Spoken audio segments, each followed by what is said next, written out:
sommes le 6 juillet 2020 et nous allons sortir le 10 juillet 2020 de la situation d'état d'urgence sanitaire. Pour votre contrat de travail, il va y avoir des situations qui vont un petit peu évoluer en fonction des discussions qui vont peut-être s'ouvrir avec les partenaires sociaux qui existent dans votre entreprise. Pourquoi je vous dis ça?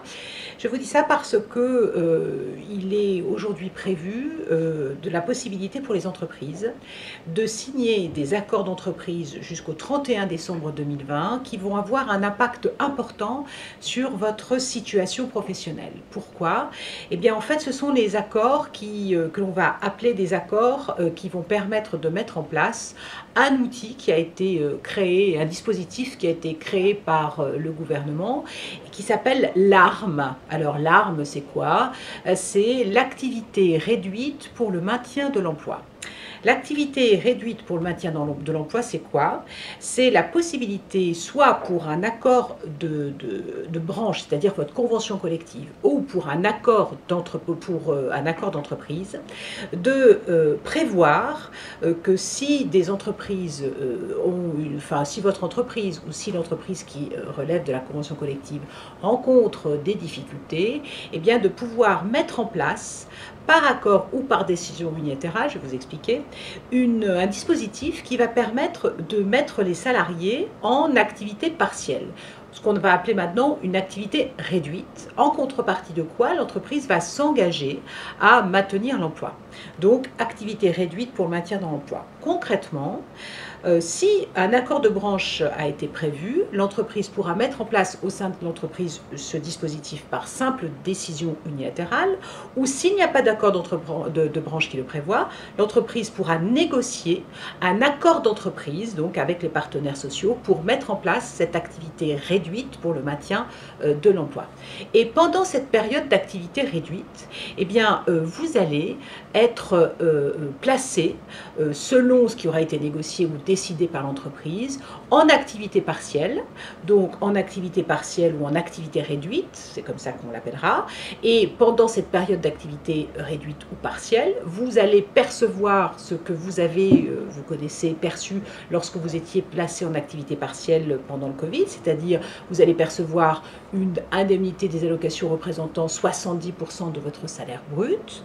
Alors, c'est ce qui est prévu, mais on attend les décrets parce qu'il est possible que ce soit peut-être un tout petit peu moins que 70% du salaire brut, il faudra qu'on vérifie.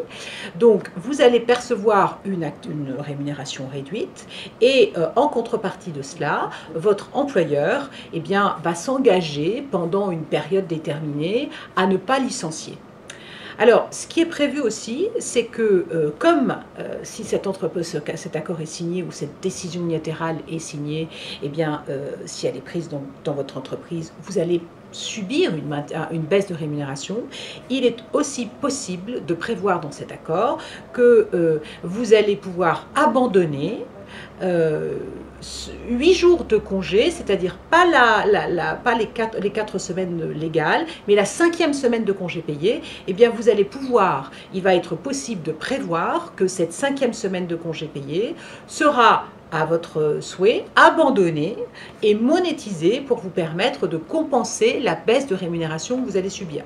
Donc ce sont des accords quand même qui sont un petit peu dangereux, qui ne sont pas forcément de très bon augure pour les salariés et pour le maintien de leur rémunération. Alors peut-être le maintien de l'emploi, mais certainement pas le maintien de la rémunération. Et il est également possible dans ces accords d'entreprise ou décision unilatérale de prévoir que par exemple les salariés qui eux ne subissent pas de baisse de rémunération en cas d'activité partielle parce que la convention collective est protectrice, et notamment je pense aux cadres de la métallurgie qui sont au forfait, eh bien les cadres de forfait de la métallurgie ont une activité partielle qui conduit au maintien intégral de la rémunération.